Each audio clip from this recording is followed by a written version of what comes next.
Es verdad, soy muy nervioso, horrorosamente nervioso. Siempre lo fui. Pero ¿por qué pretendéis que esté loco? La enfermedad ha aguzado mis sentidos, sin destruirlos ni botarlos. Tenía el oído muy fino, ninguno le igualaba. He escuchado todas las cosas del cielo y de la tierra, y no pocas del infierno. ¿Cómo he de estar loco? Atención, ahora veréis con qué sano juicio y con qué calma puedo referirles toda la historia. Me es imposible decir cómo se me ocurrió primeramente la idea, pero una vez concebida, no pude desecharla ni de noche ni de día. No me proponía objeto alguno, ni me dejaba llevar de una pasión. Amaba al buen anciano, pues jamás me había hecho daño alguno, ni menos insultado. No envidiaba su oro, pero tenía en sí algo desagradable. Era uno de sus ojos. Sí, esto es.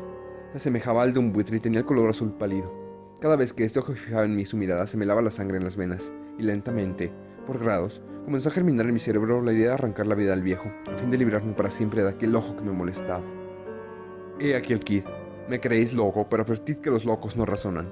Si hubierais visto con qué buen juicio procedí, con qué tacto y con qué previsión, y con qué calma puse manos a la obra. Nunca había sido tan amable con el viejo como durante la semana que precedió al asesinato. Todas las noches, a eso de las 12, levantaba el picaporte de la puerta y la abría, pero qué suavemente. Y cuando quedaba bastante espacio para que pasara la cabeza, introducía una linterna solda bien cerrada, para que no se filtrase ninguna luz, y alargaba el cuello. ¡Oh!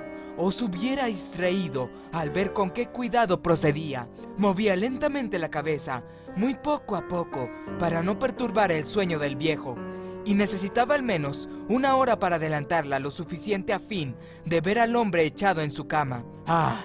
Un loco no habría sido tan prudente. Y cuando mi cabeza estaba dentro de la habitación, levantaba la linterna con sumo cuidado. ¡Oh! ¡Con qué cuidado! ¡Con qué cuidado! Porque la charnela rechinaba. No la abría más de lo suficiente para que un imperceptible rayo de luz iluminase el ojo del buitre. Hice esto durante 7 largas noches, hasta las 12, pero siempre encontré el ojo cerrado y por consiguiente me fue imposible consumar mi obra, porque no era el viejo lo que me incomodaba, sino su maldito ojo. Todos los días, al amanecer, entraba atrevidamente en su cuarto y le hablaba con la mayor serenidad, llamándole por su nombre, con tono cariñoso y preguntándole cómo había pasado la noche. Ya veis, por lo dicho, que debería ser un viejo muy perspicaz para sospechar que todas las noches, hasta las 12, le examinaba durante su sueño. Llegaba la 8ª noche, procedí con más precaución aún para abrir la puerta. La aguja de un reloj se hubiera movido más rápidamente que mi mano. Mis facultades y mi sagacidad estaban más desarrolladas que nunca, y apenas podía reprimir la emoción de mi triunfo. Pensar que estaba allí, abriendo la puerta poco a poco, y que él no podía ni siquiera soñar en mis actos. Esta idea me hizo reír, y tal vez el durmiente escuchó mi ligera carcajada, pues se movió de pronto en su lecho como si se despertase. Tal vez creerías que me retiré. Nada de eso. Su habitación estaba negra como un pez. Tan espesas eran las tinieblas, pues mi hombre había cerrado herméticamente los póstigos por temor a los ladrones. Sabiendo que no podía ver la puerta entornada, seguía empujándola más. Siempre más. Había pasado ya la cabeza, y estaba a punto de abrir la linterna, cuando mi pulgar se deslizó sobre el muelle con que se cerraba, y el viejo se incorporó con su lecho exclamando: ¿Quién anda ahí? Permanecí inmóvil sin contestar. Durante una hora me mantuve como petrificado, y en todo este tiempo no le vi echarse de nuevo. Seguía sentado y escuchando, como yo lo había hecho noches enteras. Pero he aquí, que de repente oigo una especie de queja débil, y reconozco que era debida a un terror mortal. No era de dolor, ni de pena. Oh, no.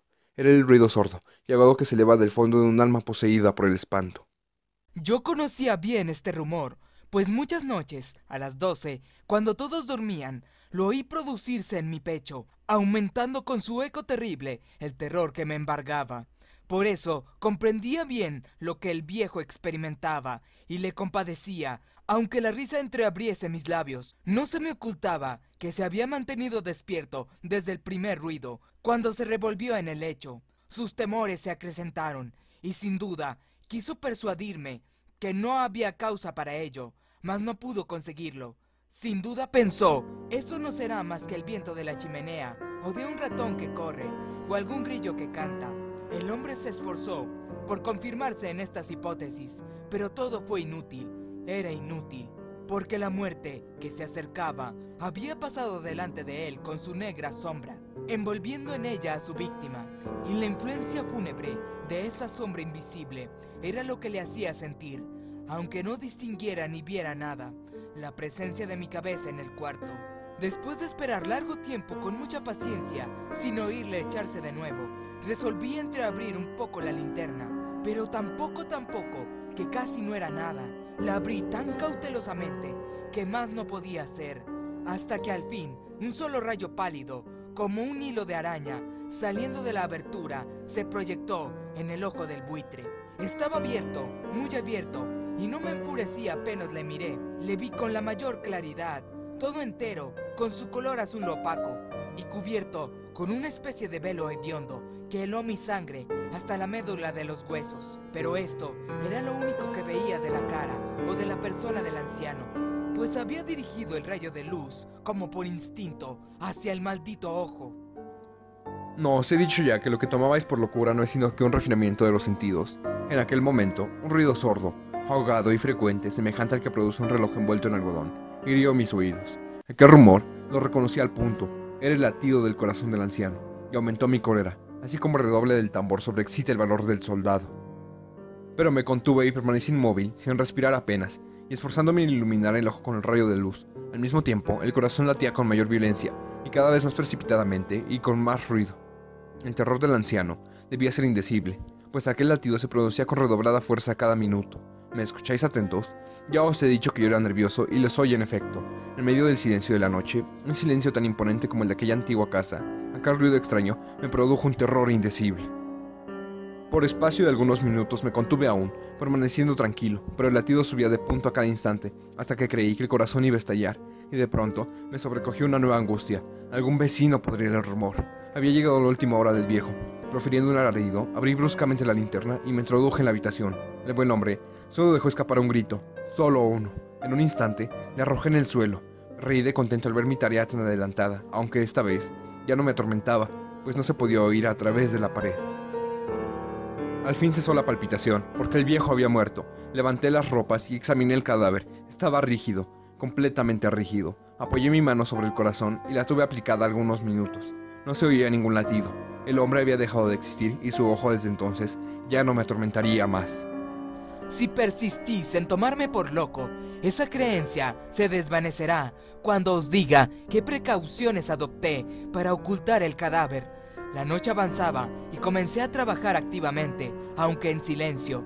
Corté la cabeza, después los brazos y por último las piernas. Enseguida arranqué 3 tablas del suelo de la habitación, deposité los restos mutilados en los espacios huecos y volví a colocar las tablas con tanta habilidad y destreza que ningún ojo humano, ni aun el suyo, hubiera podido descubrir nada de particular.